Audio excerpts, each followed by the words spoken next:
জয় মধুসূদন এমজেআই কিচেনে সকল বন্ধুদের স্বাগত জানাই। আজকে আমার রেসিপি ছোলা কচু দিয়ে।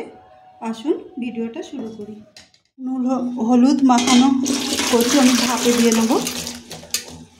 ঢাকা দিয়ে দিচ্ছি। তেলের মধ্যে নুন দিয়ে দিচ্ছি,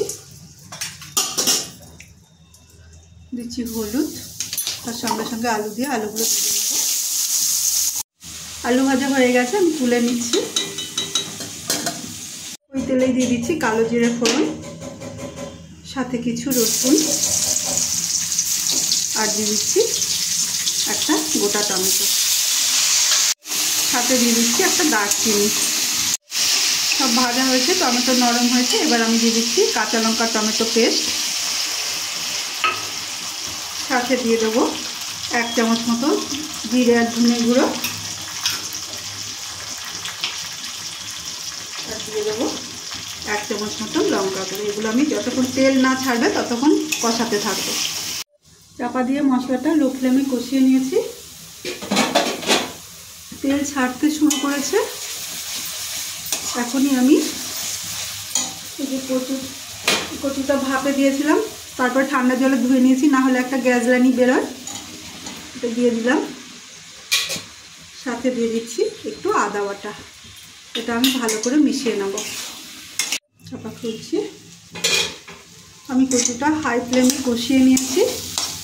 এবার এর মধ্যে চিনি দিয়ে লো ফ্লেম করে আরও কিছুক্ষণ কষিয়ে নেব, যাতে চিনিটা কচুর ভিতরে ভালো মতন ঢুকে যায়। এটা ছোলা কচুর রেসিপি, খেতে খুব সুস্বাদু হয়। চাপা দিয়ে বেশ কিছুক্ষণ কষিয়ে নেওয়ার পর এবার আমি এর মধ্যে দিয়ে দেবো গরম জল।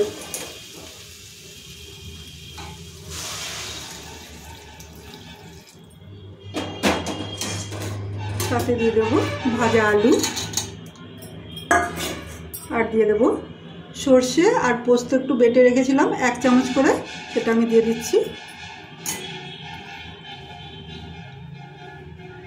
আর দিয়ে দেবো সামান্য একটু নুন। এটা ভালো করে মিশিয়ে নিয়ে আবার আমি চাপা দিয়ে কুক হতে দেবো। 10 মিনিট কুক করার পর চাপা করছি। মাঝে আমি এসে দুবার নাড়িয়ে দিয়েছি। আর এই যে তেল ছেড়েছে, এবার আমি এই যে আলুগুলো দিয়েছিলাম, এবার আলুগুলো কিছুটা ঘেটে দেবো, যাতে ঝোলটা ঘন হয়। আর ছোলা কচু তো জানেন, ছোলা কচু এরকম থাকে, কচকচ করে, নরম হয় না। এবার আমি দিয়ে দিচ্ছি কিছু ধনে পাতা দিয়ে 2 মিনিট মতন কুক হতে দেবো।